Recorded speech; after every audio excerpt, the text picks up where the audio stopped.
collecteur d'impôts. Celui qui aborde Jésus-Christ comme le Christ roi. Dans le chapitre 3, le verset 13, ensuite, nous allons juxtaposer ces textes. Et donc, chacun de nous, après avoir reçu Jésus comme son Seigneur et son Sauveur, il doit savoir qu'il y a à recevoir Jésus-Christ et aussi à recevoir du Saint-Esprit qui doit te qualifier pour le mandat. Azamwana motote po akosangai abongwani pete po awangata Nzambe ya le Nazarien, le Nazarien, le Nazarien.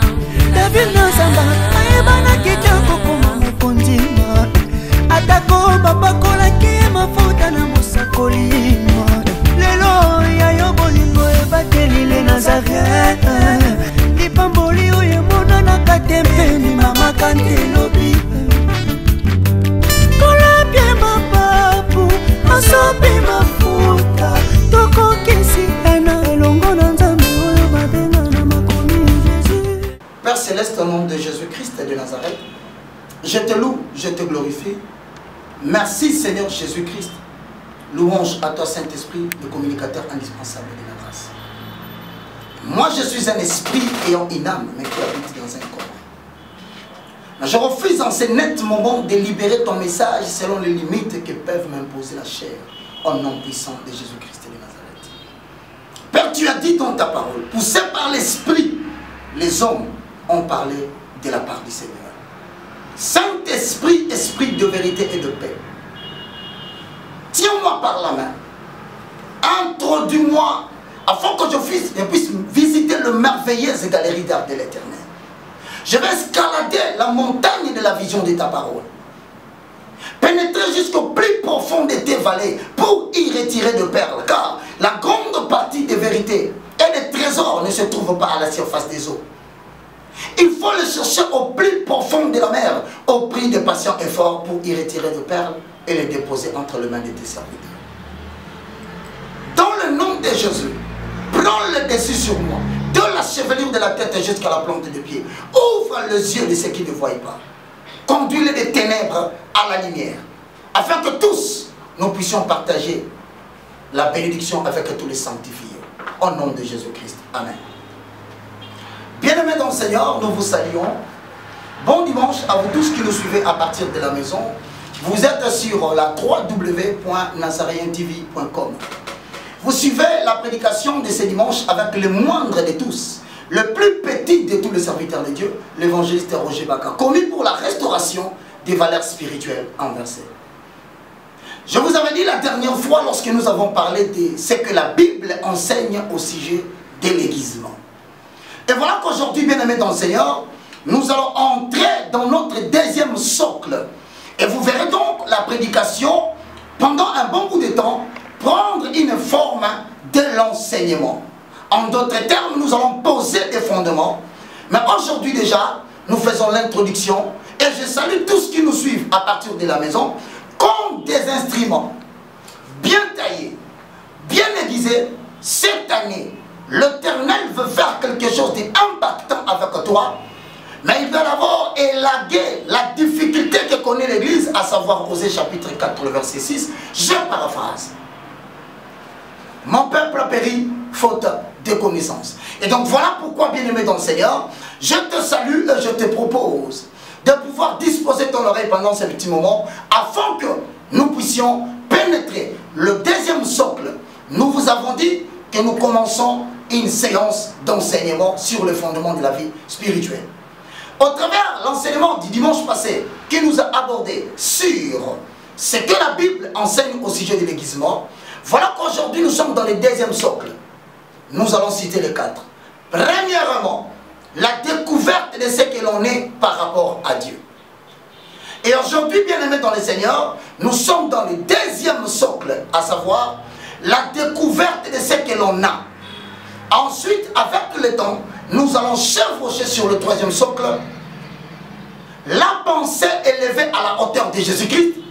Et le quatrième socle sera donc la maîtrise du facteur temps. Bien-aimés dans le Seigneur, nous sommes dans des exposés bibliques qui vont nous introduire dans la prédication de ces dimanches. À savoir, Matthieu, le collecteur d'impôts, celui qui aborde Jésus-Christ comme le Christ roi. Dans le chapitre 3, le verset 13, ensuite, nous allons juxtaposer ces textes.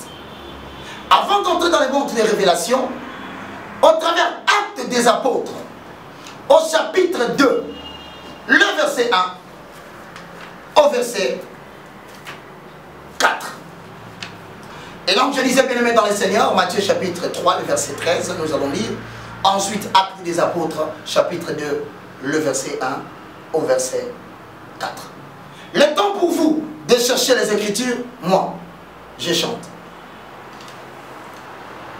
Molingami malamu, balinga kapona bozuite, balinga kapona bijaleli, yango na bengi yo moninga, na lisolo ya bolingo, angoba ezalaka na nguya, oyo wetondi motema e, suka sembe boye bimisa, kozala na moninga malamu, ezali bozwi na tangwa mpasi, moto ya kosungaka yo, soki pasi ekomi, na motema na lapinda yi, pona yo na kosala nyonso, ekoki na moto kosala e, olangwisi motema na ngai. Yesu weye, Yesu weye, Yesu weye, yo moninga malamu. Yesu weye, Yesu weye, Yesu weye, yo moninga malamu. Opekisa makambo etungisa ngai, pomo bembo yanga na yo ozana esalema na kimia, tolesa na mbuma bolingo, ngana pesa yo masanjoli, yo kitisa nkembo na yo, nambika kati na yo, pona eba yo na mozingo.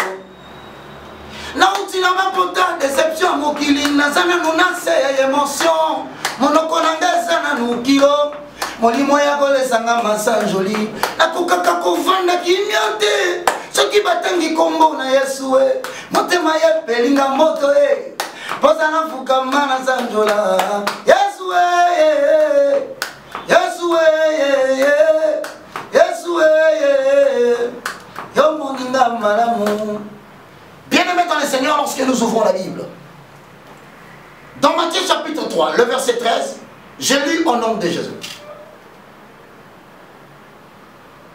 Alors Jésus vint en Galilée au Jourdain vers Jean pour y être baptisé par lui. Mais Jean s'y opposait en disant, c'est moi qui ai besoin d'être baptisé par toi. Pourquoi? Mais toi tu viens à moi. Jésus lui dit, laisse faire maintenant, car il est convenable que nous accomplissions ainsi tout ce qui est juste. Et Jean ne lui résista plus. De même, dès que Jésus il était baptisé, il sortit de l'eau. Et voici le ciel s'ouvrir. Et il vit l'Esprit de Dieu descendre comme une colombe et venir sur lui. Et voici, une voix se fit entendre des cieux ces paroles. Celui-ci est mon fils bien-aimé, en qui j'ai mis toute mon affection. Bien-aimé dans le Seigneur. Cette portion des Écritures que nous venons de lire, c'est ce qui va nous introduire dans notre enseignement sur la découverte de ce que l'on a. Mais cependant, si nous allons rapidement, bien-aimés dans le Seigneur, dans la deuxième référence qui est Actes des Apôtres, chapitre 2, le verset 1 au verset 4, lisons au nom de Jésus. Le jour de la Pentecôte, ils étaient tous ensemble dans le même lieu. Tout à coup, il vint du ciel un bruit, comme celui d'un vent impétueux. Et il remplit toute la maison où ils étaient assemblés ou assis. Des langues semblables à des langues de feu leur apparurent, séparées les unes les autres, et se posèrent sur chacun d'eux.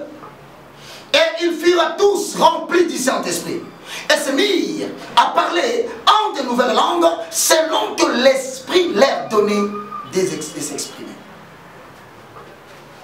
Bien-aimés dans le Seigneur, nous découvrons avec vous que très chers téléspectateurs, très chers internautes, qu'il se passe un problème ici. Jésus se dirige vers les gens.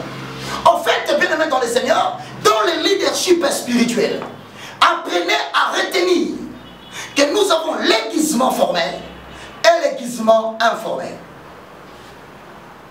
Nous entendons par aiguisement le verbe aiguiser, c'est-à-dire affûter une arme, rendre une arme tranchant pour l'usage bien déterminé. Et voilà pourquoi, lorsque Dieu parle de Paul, il dit « Mettez-moi Paul et Barnabas pour l'œuvre à laquelle je les ai appelés. » Et donc, chacun de nous, après avoir reçu Jésus comme son Seigneur et son Sauveur, il doit savoir qu'il y a un recevoir Jésus-Christ et aussi un recevoir du Saint-Esprit qui doit te qualifier pour le mandat.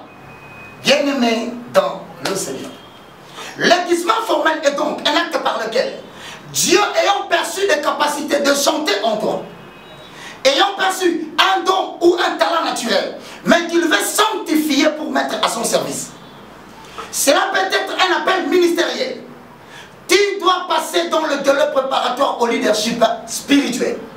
Mais dans le second cadre où je vous ai dit, aiguisement informel, c'est-à-dire Dieu te mettra à la rencontre des hommes, mais pas n'importe quels hommes, de personnes qui ont une certaine expérience avec le Saint-Esprit, qui sont censés te permettre à comprendre le principe ci-après.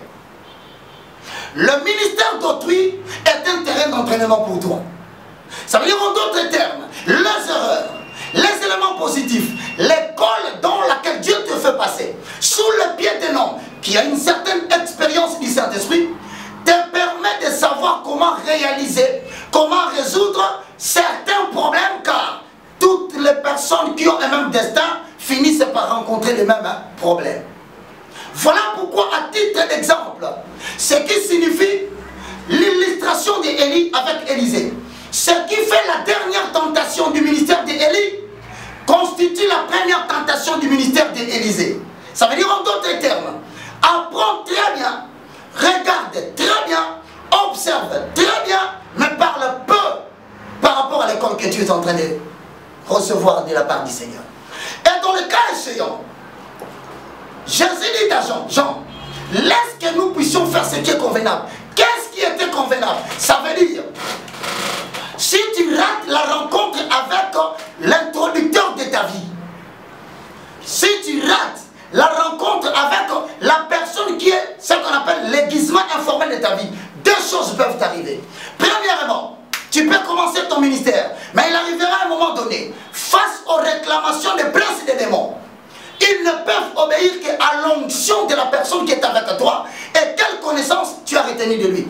Voilà pourquoi, sans passer de temps, sans perdre de l'énergie, sans épuiser l'onction, Élisée reprit seulement le manteau d'Élie, le frappa sur le Jourdain et le Jourdain s'ouvrit en deux parties. Que cela veut-il dire? Soit, si tu rates ton introducteur, tu connaîtras le début d'un ministère. Et bien tu connais le danger. Le danger est seulement que, à un moment donné, tu vas connaître un piqué. C'est-à-dire que tu seras face aux obstacles que tu ne sauras jamais surmonter. Voilà la caractéristique de personnes qui sont passées à côté des introducteurs. Quel que soit le mariage qui doit présider à la destinée de votre famille. Quel que soit le travail politique ou je ne sais quel don que tu croirais que l'Éternel Dieu t'a donné. Si donc, bien aimé, tu passes à côté de ton introducteur, soit tu connaîtras ton élévation mais en retard, ou soit tu commenceras mais tu seras bloqué quelque part. Voilà un enseignement qui vient tout au long de cette année pour te rendre capable d'être tranchant et faire une chose sans passer par les redoublements des forces. Réfléchissons. Pourquoi Jésus doit-il passer chez Jean-Baptiste? Mais parce qu'il n'a jamais été dit à Jésus. La révélation que Jean-Baptiste fait de Jésus, ça n'a jamais été dit à Jésus, étant Dieu. Mais Dieu a préféré dire à Jean, Jean, voici les deux signes qui vont arriver. Si Jésus n'entre pas dans l'eau et que tu ne le baptisais pas, primo, le ciel ne s'ouvrira pas, je ne parlerai pas. Par conséquent, tes depuis une année jusqu'à 30 ans, Jésus a passé son temps, le ciel ne s'était jamais ouvert sur lui. Par conséquent, Jésus a passé tout son temps, l'ange sous forme de la colombe, le Saint-Esprit n'était pas descendu sur son épaule. Ça veut dire, il y a des gens, lorsque tu seras à la rencontre de ces gens-là, voici les choses qui vont arriver. Primo, tu vas remarquer sur ton chemin une puissance commencer à agir comme étant quoi? Un précurseur ou des motards à la manière d'une autorité spirituelle ou politique. Avant d'arriver, deux personnes appelées motards, ils viennent résoudre le problème de l'embouteillage pour que ces derniers qui viennent n'aient pas le temps de passer la contestation avec des gens. Hosanna. Dès deux, lorsque tu es à la rencontre de ton introducteur et que tu te soumets en toute humilité pour parler avec la personne, sachant qu'il a une dose d'une parole expérimentale qui peut te permettre que les gens t'acceptent avant que tu n'aies fait quoi que ce soit. Cette personne-là, c'est ton introducteur. Bien-aimé dans le Seigneur, si tu rates cette personne, voilà que non seulement le ciel ne s'ouvrira pas sur toi, non seulement que l'Esprit de l'Éternel ne se reposera pas sur toi, mais aussi il y a un facteur. Il y a des gens qui doivent accepter ton onction, la double portion de ton mandat. Certains doivent quitter les églises, d'autres doivent abandonner leur Seigneur, d'autres doivent laisser leur maître pour venir à ta suite. Si cela ne se fait pas, ils ne viendront pas. Voilà pourquoi, bien-aimé dans le Seigneur. Qui est-ce qu'on appelle introducteur? C'est une personne comme Jean. La Bible dit en ce temps-là, parut Jean-Baptiste. Écoutez-moi bien. Ton introducteur peut avoir l'écart d'âge d'une année ou 2 ans avec toi. Parce que le cas échéant, ils ne sont séparés que d'une année. Parce qu'Élisabeth avait conçu Jean-Baptiste avant Marie. L'écart est d'une année. Enlève bien aimé le complexe chronologique. La personne que Dieu t'envoie à côté de toi, peu importe son âge, il a une certaine expérience et une onction dans sa langue. Lorsqu'il ouvrira la bouche pour parler sur toi, les choses inattendues vont commencer à s'enchevêtrer pour répondre à ta destinée. 2. Fais attention aux titres académiques. Il se peut qu'ils soient moins intelligents que toi. Il se peut qu'ils soient moins lettrés et moins qualifiés en termes de diplôme que toi. Mais si cette personne a été mandatée par le ciel, la réponse est simple. Il est convenable que tu rentres vers lui afin qu'il libère les paroles qui vont provoquer le ciel de s'ouvrir pour que ton ministère trouve un sens. Bien-aimé dans le Seigneur. On entend par introduction la sommation des capacités plus les opportunités. C'est vrai que tu te sens capable, mais pourquoi tu ne marches pas? C'est vrai que tu as fourni tout ce qu'on appelle effort et énergie. Tu as même les moyens. Mais pourquoi tu ne brises pas le mur qui se trouve devant toi? Tu es belle, tu es certes d'une très grande élégance. Mais pourquoi ton accès dans le lit de mariage est problématique? Tu es certes intelligent, plus que même les chefs de l'entreprise où tu travailles. Mais pourquoi toi, ta promotion traîne? Bien-aimés dans le Seigneur, nous sommes arrivés à une période où Dieu veut utiliser des êtres humains, des simples mortels, pour devenir des dieux sur la terre. Voilà pourquoi le Pâté dit que ta volonté soit faite sur la terre comme au ciel. Mais comment exécuter la volonté de Dieu sur la terre si nous ne faisons pas ce qui est convenable et recommandé? Bien-aimés dans le Seigneur. Cependant ici, il faut signaler quand même une chose qui est très indispensable. Pourquoi Jésus refuse? Il dit, je dois être baptisé. Et pourquoi Jean s'y oppose? Voilà la révélation de la Torah. Jean estime que Jésus-Christ est saint, en accord à sa propre déclaration dans Jean chapitre 1, verset 29. Voici l'agneau de Dieu qui ôte le péché du monde. Et donc, le baptême de Jean, c'est le baptême de la repentance. Mais sur base de quel péché Jésus doit se faire baptiser? Parce qu'il est saint. Hosanna. Mais Jésus lui dit, je dois le faire. Pourquoi? Parce que moi étant saint, je me suis identifié au pécheur. Et Dieu m'a regardé comme le péché de peuple, afin qu'au travers de moi, l'acquittement du péché soit effectué à travers la sanction. Et Jésus-Christ n'est pas ressuscité le 3e jour. Jésus est donc ressuscité le jour du baptême, au travers les eaux de Jourdain. En mourant, en ressuscitant, il devenait impossible pour le diable d'arrêter le plan qui devait s'exercer dans la destinée de Jésus. Et vous connaissez la conséquence pour qu'on aille plus loin. C'est qu'après cet acte, André a cessé de suivre Jean. André est allé suivre Jésus. Les colporteurs viendront beaucoup dans ton ministère. Les gens en haine, qui sont en haine par rapport à ton élévation viendront. Les gens qui n'apprécient pas te voir être dans la stabilité, ils se soulèveront. Et voilà qu'ils se sont soulevés dans le cadre de Jésus. Ils sont venus dire à Jésus, ne sais-tu pas que André, ton disciple, t'a abandonné pour suivre l'homme que tu as introduit? Bien aimé, lorsque l'introducteur reconnaît avoir fait la passation tranquille du ministère à travers l'enseignement et l'aiguisement formel, il ne s'y opposera pas, même si quelqu'un revenait pour te diaboliser. Même si quelqu'un revenait pour chercher un élément d'appui, pour te vincer dans ce que Dieu te donne, il ne dira rien. Il dira, cet homme-là, moi, j'ai dit des choses sur lui. Bien-aimé dans le Seigneur. Cependant, vous allez remarquer ici, il y a une différence. Mais quelle est la différence? Vous constaterez que Jésus-Christ de Nazareth, lorsqu'il entre dans l'eau, l'Esprit de l'Éternel vient sous forme de la colombe et descend sur lui, mais Jésus ne parle pas en langue. Oh, Hosanna. Pourquoi Jésus ne pouvait-il pas parler en langue? Mais dans Actes chapitre 2, le verset 1 à 4, lorsque l'Esprit descend, dans la chambre haute, tous se mirent à parler en langue. Mais pourquoi cette différence? Parce que tout simplement, bien aimé dans le Seigneur, Jésus-Christ est le rocher qui contient l'eau. Jésus-Christ n'a pas puisé de l'eau de l'extérieur. Jésus-Christ est le rocher de Moïse frappé, mais qui fait jaillir de l'eau. Alors si Jésus est le rocher, l'eau sera quoi? L'eau sera le Saint-Esprit en accord avec Jean chapitre 7, le verset 38, l'eau que les autres doivent boire. Et maintenant, quiconque boira de cette eau, des fleuves d'eau pure couleront de son sang. Or, le verbe couler de son étymologie grecque veut dire répandre à flot, raconter beaucoup de mots au même moment. Voilà pourquoi, lui, dans son chemin du ministère, il ne devait pas crier. Il n'allait pas briser les roseaux. Mais cependant, ceux qui recevront cette eau-là, ils crieront, ils parleront des paroles avec beaucoup de flot. C'est pourquoi lorsque le Saint-Esprit est descendu sur les apôtres, et maintenant, ils avaient répandu l'eau à flot. Mais quelle est cette eau qu'ils ont répandue? Question. Pourquoi ils ont répandu cette eau? Bien-aimé, question qui vaut la peine que tu te regardes devant moi et que tu te dises.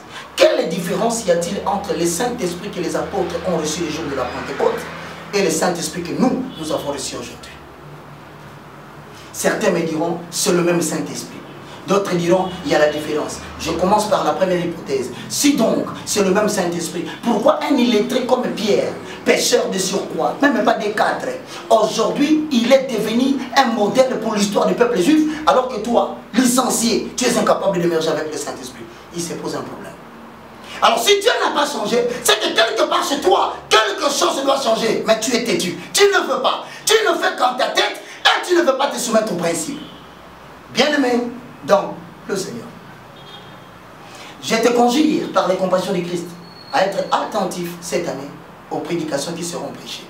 Parce que Dieu va exécuter sur la terre sa volonté par des personnes méprisées, mais qui acceptent de recevoir la tour de la divinité, de le boire au fond d'eux, afin qu'ils deviennent des modèles de référence et la réponse de Dieu au problème qui va se poser cette année dans le monde. Voilà pourquoi, bien-aimé dans le Seigneur, je conclue en te disant, nous entrons maintenant dans la découverte de ce que l'on a. Maintenant, une question se pose. N'oubliez pas, dans cette formation que nous allons donner cette année, au travers www.nazaréentv.com, voici le mobile, l'importance de ce cours. Toi qui me suis à la maison, ce n'est pas un hasard. Primo, nous donnons cet enseignement qui va nous amener au baptême du Saint-Esprit et au parler en langue, pour une raison. Afin que nous puissions amener chaque croyant au baptême du Saint-Esprit et au parler en langue. Pourquoi? 2. Nous voulons déposer entre les mains de chaque croyant une arme efficace pour un aiguisement continuel. Aiguisement sur la tête, ça ne finit jamais. It will never get end. Ça doit parcourir, marcher, évoluer avec autant partout Dieu Dieu va t'amener. 3. Nous voulons armer chaque croyant afin qu'il soit prudent pour la bataille spirituelle. 4. Cet enseignement nous permet d'amener chaque croyant à découvrir la direction divine et à connaître la volonté de Dieu pour chaque situation qui s'arrive dans sa vie, plutôt que de devenir dépendant des pasteurs qui doivent prier pour lui. Hosanna. Voilà pourquoi, au travers de cet enseignement, nous saisissons l'occasion pour dire à tous nos frères, vous qui habitez l'extérieur, nos amis qui nous suivent à partir de l'étranger, nous avons commencé l'université de la foi chrétienne à Kinshasa. Université où nous allons inviter tout homme, toute femme, tout serviteur de Dieu en vacances en République démocratique du Congo, de venir suivre le cours parce que dorénavant, le peuple doit avoir la connaissance de leur époux. Et cette connaissance n'est transmise, bien aimé dans le Seigneur, qu'au travers ces petites facultés que nous avons commencé ici. Et donc, quiconque voudrait avoir une formation quelconque sur cette université ici à Kinshasa, capitale de la République démocratique du Congo, bien aimé dans le Seigneur, soyez nombreux. Je réponds encore les numéros de téléphone avant que je le prie pour tous ceux qui veulent bien entrer en contact pour que nous commencions ces programmes avec eux et voir comment, bien aimé dans le Seigneur, d'une manière ou d'une autre, cette action peut intéresser l'extérieur parce que la vision, il doit y avoir l'université de la foi chrétienne dans tous les pays du monde entier, non pas dirigée de main de maître par moi, mais par le Saint-Esprit en utilisant des individus qu'il va trouver utiles, car la Bible dit, ce que je t'ai donné, transmets-les aux personnes intelligentes, capables de les enseigner aussi à d'autres. Vous nous contactez sur le 00243, code de la République démocratique du Congo. 9 98 82 0 0 0 4. Voici le deuxième numéro. Le premier vous permet d'entrer en contact avec moi sur WhatsApp parce que nous avons des prières d'intercession à la faveur de tout le sang. Annoncez qu'en nombre que l'Éternel les appellera sur WhatsApp, nous prierons et nous enverrons des prières. Ensuite, pour ceux qui veulent bien nous s'entretenir avec nous, surtout ceux qui ont compris que c'est une révolution évangélique, alors ce n'est pas le combat d'un seul homme. Tout le monde peut s'impliquer, financièrement surtout, pour nous permettre de pouvoir évaluer ces messages et les transmettre à ceux qui n'ont pas la capacité de faire l'Internet et d'entrer dans des connexions. Et donc 00243 90 79 66 785 00243 90 79 66 785. Prions. Père Céleste, au nom puissant de Jésus-Christ de Nazareth, je te loue, je te glorifie. Merci Seigneur Jésus. Louange à toi Saint-Esprit, le communicateur indispensable de la grâce.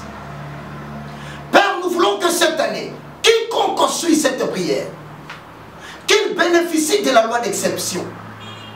Ce qui arrive aux hommes ordinaires de ces pays ou du pays où tu l'as introduit dans les temps, que cela ne soit pas son partage, au nom puissant de Jésus-Christ de Nazareth.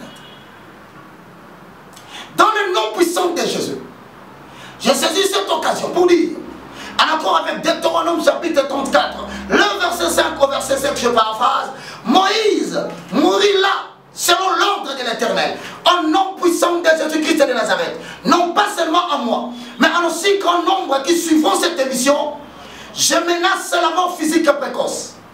Ainsi, personne, au nom puissant de Jésus, ne peut mourir selon l'ordre de l'homme.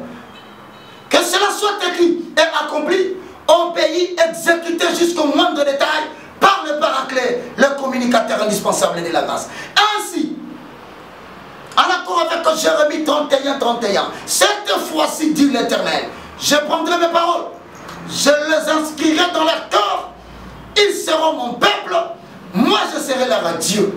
Père, il est temps que toi-même tu enseignes ton peuple, afin que ta gloire resplendisse et que nous devenions des réponses de Dieu aux problèmes qui se posent dans le monde. Moi je crois ce que je dis et je décrète la guérison miracle de quiconque écoute cette prière avec foi au nom puissant de Jésus-Christ de Nazareth. Je crois ce que je dis. Je dis ce que je crois. Et je le vois s'accomplir dans nos vies. Cela est établi. Et nul ne peut le révoquer en cet instant. Sont abrogées toutes dispositions antérieures contraires à la présente déclaration qui se marie avec Jérémie 1:12. Je suis l'Éternel et je suis derrière ma parole pour l'exécuter. Au nom puissant de Jésus-Christ de Nazareth. Amen. Bien-aimés dans le Seigneur, on se retrouve très prochainement. Que le puissant glorieux de Jacob vous bénisse. Nous continuons à attendre vos appels. Et je dis merci à tous ceux qui nous soutiennent financièrement afin de répandre cet évangile ici à Kinshasa et de conquérir les espaces. Que Dieu vous bénisse, Fils du Très-Haut. Soyez bénis. Au revoir. Azamwana motote po akosangai abongwani pete po awangata Nzambe alona